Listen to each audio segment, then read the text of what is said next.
Washington Journal continues.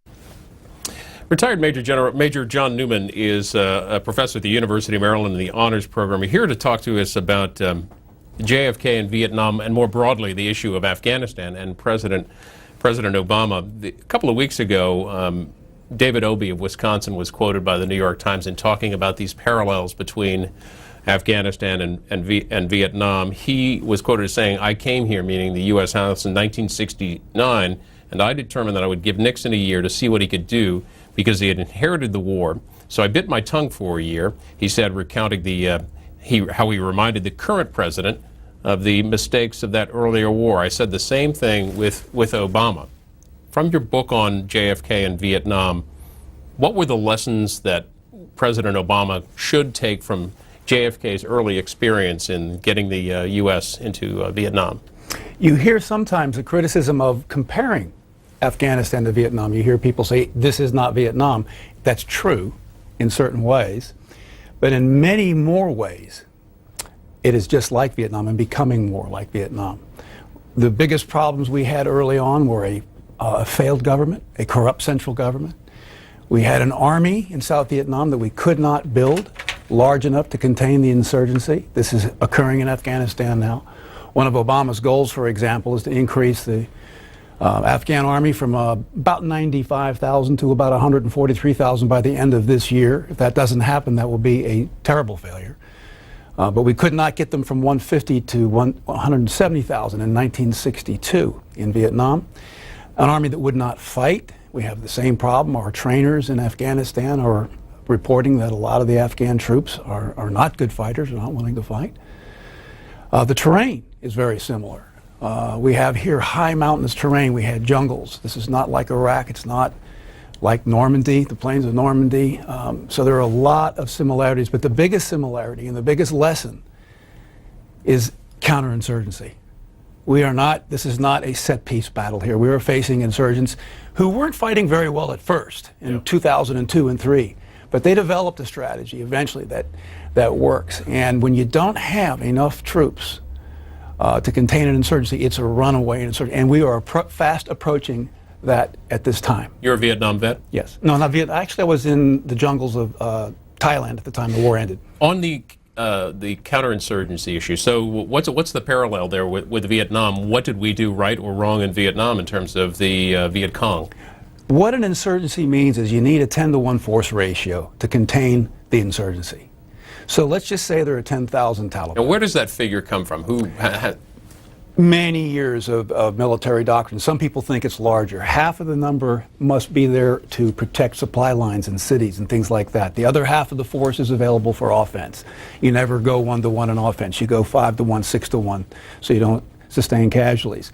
In any event, let's just say there were 10,000 Taliban. That would mean you would need 100,000, a force that size to contain them. There was a leak to CBS on September 23rd last year, where our commander now, General McChrystal, in his recommendations to the president, actually said we're going to need 500,000 troops. I've been waiting a long time to hear that number because I know what it means and how many bad guys are out there and how important that is. That would mean that we're afraid that we're looking at possibly a force of 50,000 or so. In the last year or two, we've seen some reports coming through the news media, New York Times and other intelligence organizations, the Russians and so on, saying 10, 15,000. We've been in that range. That's too big for the Afghan army to handle, even if they can fight. And so our job, and what I see Obama doing, which was what JFK was trying to do, which is to train the Vietnamese how to fight the war.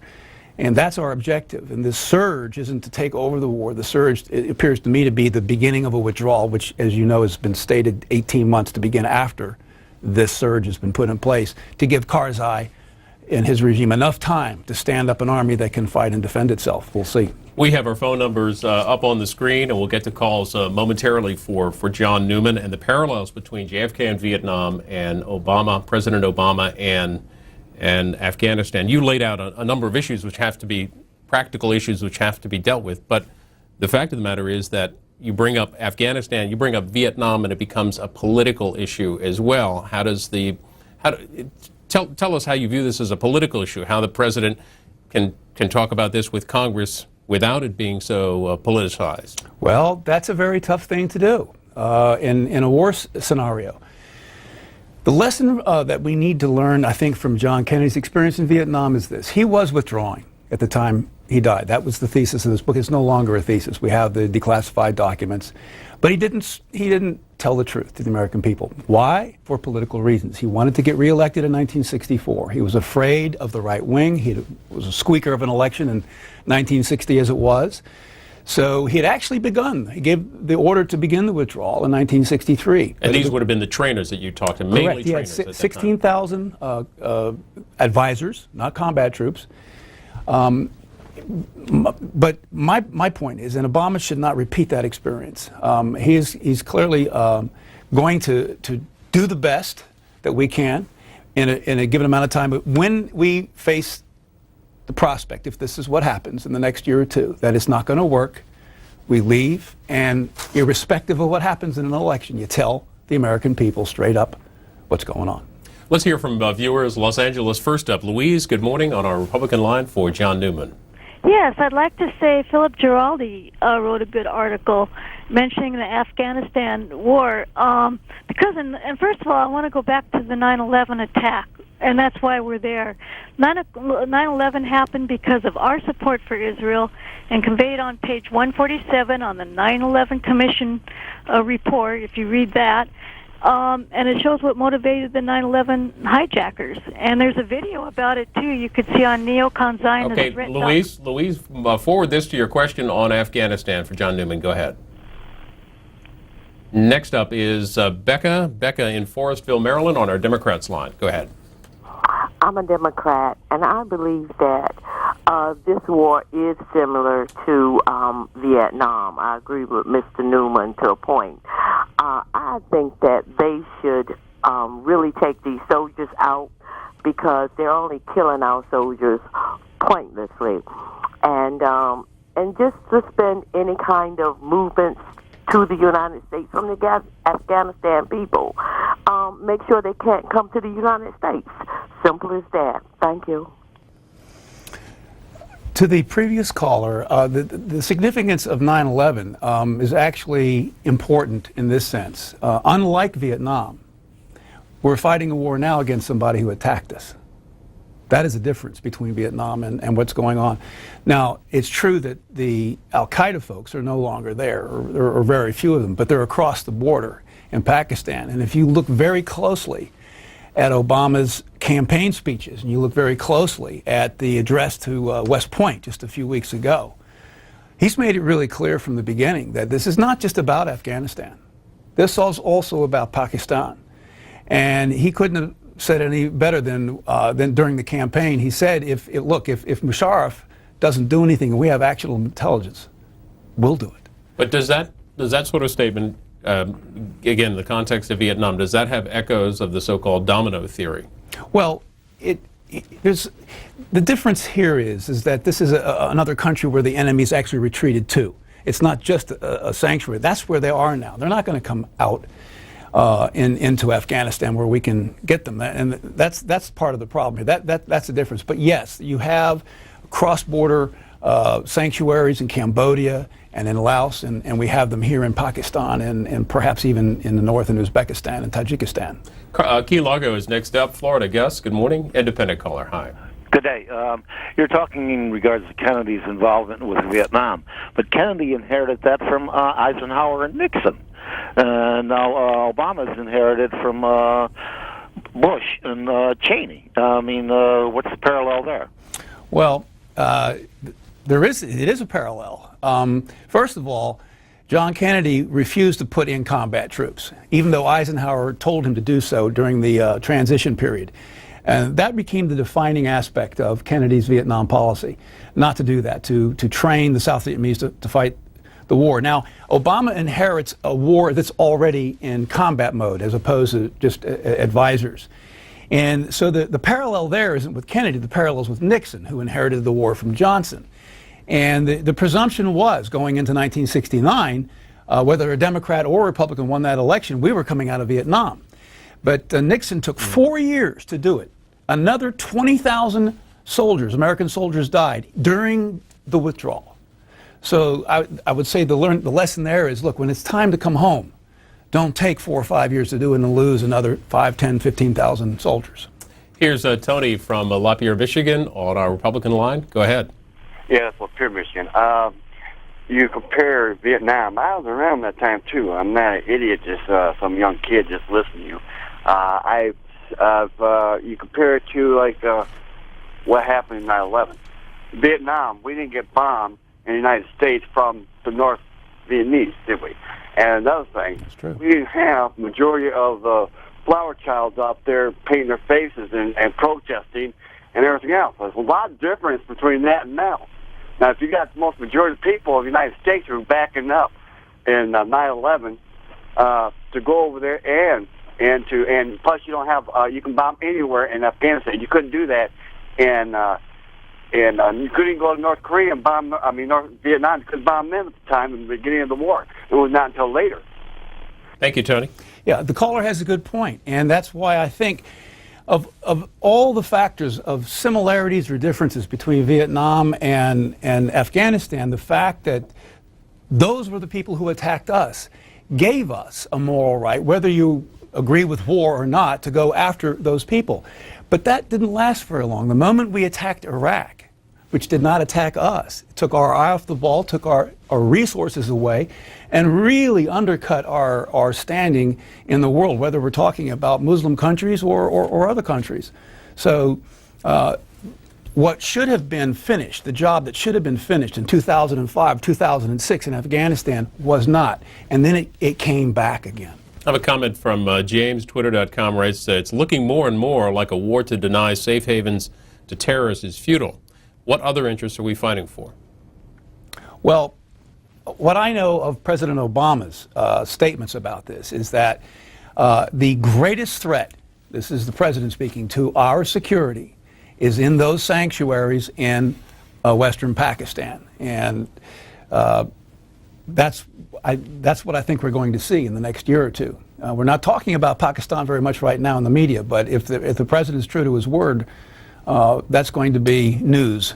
With this uptick in troops, though, that he announced at West Point at some point, 2011, some say there's going to be the consideration of a drawdown from of forces from Afghanistan. Looking ahead, what do you think that looks like?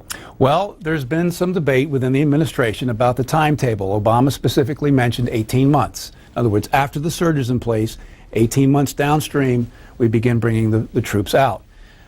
Secretary of Defense Gates said that we should have, he thinks that date could be adjusted and so on. But the stated policy is clear. We're going to increase the force. We're going to help root out the Taliban and try and stand up an Afghan army, and then we're coming home. That's the policy as stated by the president. Here's Cumberland, Maryland. Good morning, John, Democratic caller. Good morning, Dr. Newman. I was just wondering, with respect to the Vietnam situation, there was an aspect of deception in the Pentagon with respect to the reports on the performance of the advisors and the progress of the war and the status of the fighting ability of the Vietnamese army and the defection rates. And I was just wondering, what do you see, or if anything, with respect to possible deception of between branches of government and the formation of policy with regard to Afghanistan today? Well, it's a terribly important lesson. There was, as I mentioned in the book, an extended period of not just a little bit of deception, but whole cloth lies about the size of the enemy, in this case the Viet Cong, and combat operations going on in the field. We saw something akin to that. Your previous guest talked about it in the last administration. The Iraq Study Group in the Pentagon, the talking points from the Vice President's office, and so on. It's not an exact parallel, but the same sort of hijacking of the intelligence process that really undercuts the ability of a nation to actually marshal the national resources necessary to meet national objectives if we don't know or understand what the truth is. It's early in the administration. I hope we don't see a repeat of anything like that again. Why had President Kennedy decided to withdraw advisors, trainers from Vietnam? He'd made a preemptive decision that we would not fight that war with our combat troops. That only leaves two options. You either train the South Vietnamese to do it, or you get out. And so, as McNamara said in his the McNamara papers, when the training session's over, when the class is over, the student has learned what the student can learn, and that's over. We come home. Next is Jacksonville, Florida. Good morning, James, on our Republican line. Go ahead. I was kind of comparing what I believe I've been picking up on. The Vietnamese War was more of a political war, and this particular thing going on now is getting into where it's not just a religious war on their side. I believe we have people in this country who's thinking of it as a religious matter too. I've spoken to people about maybe getting out of there and backing off on supporting the Jewish or Israel, and they keep quoting things out of the Bible that says we're supposed to be backing up Israel. That's as bad as the Muslims with the Quran. Was there ever an element of religion in the Vietnam War? Well, it's a point of dissimilarity, actually, when you look at it very closely, because 95% of South Vietnamese people were Buddhists. We have here the Shia and the Sunni conflict, and that is present here in Afghanistan. About 10% of the population, the Hazara, are Shiite. And the Taliban are Sunnis, a deposed Sunni group that is really the child, the creature of the ISI in Pakistan, and surrounded by Sunnis. So they're going to get support. So there's that dimension. But it's not just religious. It's an ethnic breakdown, too. 45% Pashtuns, 25% Tajiks from the north. 25% of the population of Afghanistan are Tajiks. Then you have Uzbeks and Turkmens. So you have the demographics are much different. There were 95% Kin or Viet in Vietnam, and we have here 4 significant different ethnic groups that have tribal differences that go well back into time. So it's a much more complicated situation in Afghanistan than it was in Vietnam on that level. What do you think Al Qaeda has learned from our experience in Vietnam, the U.S. experience there? Well, guerrilla warfare, for one thing, especially in since 2001. That we don't know how to fight it, or that no, that we could, but how to fight as an insurgency, and they weren't doing very well actually in the first years, 2001, 2002. They were a bit heady after the defeat of the Soviet Union, but they perfected a way to do it in about 2004 and 2005. That is to attack in groups of 50 or 100, and immediately after the attack, break up into small groups of 5, so that any type of counteroffensive afterwards is not going to net a lot of casualties. So they've been learning as they go in this war. And the U.S., did they have a role in that in terms of, you talked about the fighting the Soviets. At some point, did we have CIA trainers to the Mujahideen training them on these tactics? Oh, we wished we had, but the Pakistanis would not allow that. Everything had to go through Pakistan's ISI. We provided the money. We had a lot of CIA people in Pakistan, maybe some agents who got in, but we had very little control over what actually happened on the ground during that war. Next up is Asheville, North Carolina. Good morning to Jay on our Independence line. Jay, go ahead. Good morning. I have a couple comments, and then I have a question for the guest. I personally think the Karzai administration is hand in hand with a great many segments of the Taliban. I think they have to be. I mean, obviously, the Karzai government is a cesspool of corruption and ineptitude, but now that the Taliban and Al Qaeda know that we're leaving in 18 months, I really think all we've done is send over 30,000 bullseyes. And they'll die for no purpose, really, whatsoever. I would like your guest's opinion on one thing. Since the Taliban uses opium and the traffic in opium and whatnot for a primary source of income, why don't we buy the opium crop? I don't think the farmers care what happens to it. They don't grow heroin, they grow opium. If we bought it, would the Taliban not be deprived of a good source of cash? And I'll take my answer off the air. Thank you. Yeah, I'm not really certain what the economic impact would be. It might be useful to deny cash to the Taliban, of course, but the picture might be a little more complex than that. But with respect to the first comment about sending the bullseyes there, I understand that, and I really feel for the soldiers that are over there. The night before last, my son returned from the 3rd Brigade, 10th Mountain Division. They were the spearhead of the surge, and he's been there for 2 tours. We're very happy to have him home safe and sound. But I think you can't expect Obama, on his first day of taking office, to simply cut and run. He took a long time to review the policy, and he got a lot of heat for that. And I think it was the right thing to do. It took Kennedy a year to decide what he wanted to do before he drew the line in the sand. No combat troops advisors only. That was in November of '61. Did he uptick the number of advisors there? Yes, significantly, from 800 to 16,000. But no combat troops. It was a vigorous debate that took a year, the first year of his administration. And so Obama here has taken, not that much, but a few months to review this strategy. And it's one where I understand what the caller said. We're not going to get out of there tomorrow morning, but as stated, at least as I understand it now, our policy is to bring the troops home after this surge. I want to get your reaction to a weekend editorial by James J. Carafano from the Heritage Foundation, published over the weekend. Obama must win fast in Afghanistan or risk new wars across the globe. He writes, there's little chance that Kabul will become Saigon 1968. If the war in Afghanistan starts going south for Allied forces, President Obama will probably quit rather than risk getting bogged down. He writes that President Johnson considered Vietnam more a distraction than a national mission, yet he ramped up the troop commitment all the same. In 1968, the North Vietnamese launched a major offensive during the Tet holiday. They lost that battle badly, but the fact that they were able to mount a large-scale offensive gave many Americans, including Walter Cronkite, the impression that the war wasn't winnable as the U.S. is bogged down. It became the common view. Johnson's presidency fell to ashes. Yes, and that is exactly the problem here. We cannot win this militarily unless, well, McChrystal said, and I think that his view was, he knows we're not going to get 500,000 troops up there. It's the mere fact that he said it means he understands that this is not a militarily winnable situation. It's an insurgency of any significance greater than 10, 20, 30,000 troops is something we don't have the national resources to go fight. You said you welcomed your son home back from his second tour.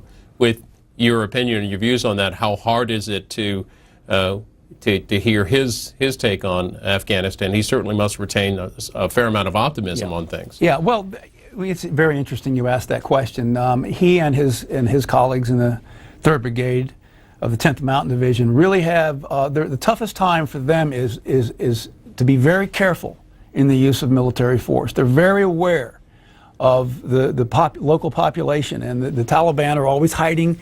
They'll shoot and then they'll go hide amongst the kids, and so it's a tough place to be in when your colleagues are taking rounds and then the people shooting are hiding amongst the kids. So our troops up there are keenly aware of the nature of this war and how terribly important it is that they act honorably up there. Any chance he'll be going back? He's actually getting out of the Army. He's been in 6 years, but he did 2 tours. Bakerton Gap in Georgia. Good morning to Brenda on our Republican line. Good morning. I'd like to take you back in history a little bit with Afghanistan, all the way back to when when the British was in Afghanistan, when Russia came into Afghanistan. All these countries got together, was trying to get a hold to the oil in Afghanistan. And then it came about that Hussein was one of the biggest ones that come into power during this time. And they did all of this trying to get a hold to the oil. So the United States people need to stop and say, yes, this was about oil, to keep it out of the hands of these countries that wanted to get that oil. So they need to be thankful to George Bush that he had the guts and the sense to get rid of Hussein and his murderers, and to put the shoes of the Iraqi people, or put their shoes that they can live today in peace without these murderers. Brenda, thanks for the call. Well, I would just say this humbly, that if going to war in a country is the intent of the president. You put that before the American people and have that discussion. But you don't tell them that they have weapons of mass destruction they're going to use next week, or that they were behind 9/11 to do it. I have an email for you from a Vietnam vet, Barry Constantine from New Jersey. He writes, Consider that the longer you deal in combat with an insurgency, the more you educate the insurgents, and the more the U.S. people tire of the event. I thought Colin Powell had it right. Only go in with overwhelming force. Yeah, he's so right. And in that sense, once we reach that sort of tipping point, the longer we stay, the more people die, the worse it gets. You have to have the courage, the political courage, to come out when there's just no way to win. And to the best of your information and knowledge, the size you thought of the al-Qaeda forces in Afghanistan, let's combine al-Qaeda and Taliban, the size of the force the U.S. and NATO is facing there. I've been waiting, month after month, and I've watched a lot of reporters in your line of business ask questions in press conferences, and over again, officials not giving us numbers. But what I've seen now is figures like 10,000, 15,000 in that range. And if you look at Obama's plan to increase the force to 140 plus by the end of the year, that tells me about 14,000, 15,000 what they're trying to plan for. Here's Elkhart, Indiana. Good morning, Bill. Democratic caller. Yes. I was calling about, my question is, isn't this so-called war these days, isn't it kind of, the certainty of it is moving toward the same type of war Vietnam was? I mean, I hear in some cases that they're throwing around on the table euthanasia. I mean, the draft that's going to come back, possibly, because, after all, you're not getting support from the soldiers, the Afghanistan soldiers, and what you're saying is that they're not training right. They're not, it's not up to snuff. And, it seems like to me, at this point, you're going to start looking at things from all angles, because you just said 30,000 troops over there. Bill, thanks for the comments. We'll let you respond. Yeah, I think that he's right. There are those similarities. We talked about them already today, and the insurgency is growing. So, and that happened back in Vietnam too. So yes, those are definitely similarities. Got 10 more minutes with John Newman, former major in the U.S. Army, 21 years in Army intelligence, and the book you wrote in 1992, you said it was released? Yes. JFK and Vietnam by John Newman. Is it going to be republished, or can folks buy it online? Or they can get it online, but right now I own the rights to it, and when I decide to update it, then we'll do it again. Here's Raleigh, North Carolina. Good morning on our Republican line. Yes. Raleigh, you're on the air. Go ahead. Yes, I have a twofold question. I'm an Air Force veteran. However, I did not end up in Afghanistan at any point. And my question was more about the nature of the terrain. And I wonder if you had anything to comment about the differences of terrain between Afghanistan and Vietnam. And sort of, I agree with the earlier comment by Colin Powell that we should have came in to Afghanistan with overwhelming force. And I was just wondering kind of how that would play out if given the second chance. Okay. All right, on the terrain, good question. It's different but similar in the sense that it's terrible terrain. Whether we're talking about the dense jungles and marshes of Vietnam, it's not the type of place you can send a tank into or an armored personnel carrier very easily, and neither are the gorges and ridges in Afghanistan. So in both instances, it's very difficult terrain. The Soviet helicopters had a hard time, as you might know, being Air Force, even flying at that altitude. Ours are doing a little better than the Soviet ones did. About General Powell's idea of coming in with overwhelming force, the initial surge into Afghanistan was very successful. And that's the problem. We should have sent more in at the time we had them on the ropes. There were only less than 1,000 left, and little small pockets and enclaves, and we just never finished the job. And we should have, because now they're back in spades. They're back again. And so I would agree that we should have made the decision to go in with more resources than we did. But we didn't because we were fighting a much larger war next door in Iraq. A viewer who disagrees with your point, I really disagree with your guest. Vietnam is a place, a defined area. Afghanistan is progressing to a training ground for radicals that go to all corners of the world and carry out their intent. As much as I don't like our loved ones fighting these radicals in a country that looks like our country in frontier days, there is an argument to keep radicals minimalized as much as possible. My question is, why doesn't the rest of the world see the potential peril for them too if they don't get in the defense of world peace? Well, there are 40 countries that are participating in the international security forces in there. Now, maybe not as much as we would like to see in terms of a commitment of troops, but there are 40 countries involved in this war right now and have been for the last 10 years. But I agree with the caller, and I don't think anything I've said would disagree with that. Yeah, Vietnam was a place. It was not a training ground for communist insurgents all over the world to come to, and that is an aspect here that we're very worried about. Just north of Afghanistan, we have Uzbekistan, Turkmenistan, and Tajikistan. These countries are ruled by very repressive regimes. The Russians left in place to preserve their power and influence. And we're in bed with them because we want those supply routes. They're critical to us. But it's a breeding ground for al-Qaeda, the Central Asian countries. And more than ever, in 2008, foreign fighters, jihadis, were coming into Afghanistan to support the Taliban. So the caller is right. This is a problem, getting worse. A couple more calls here for John Newman. We'll hear next from Cambridge, Massachusetts, and Philip. And Philip, there you are on an independent line. Go ahead, Cambridge. You're on the air. Yes, I would like to give some credence to the ratio of 10 to 1 debated earlier on what it takes to take care of a guerrilla war. When I was a young officer in the French army in Algeria, we were about 50,000. We were facing about 50,000 Felaga, and we had 500,000 troops there. In spite of the colonial empire's dominance of Algeria for decades, we knew very well what was going on, and we lost.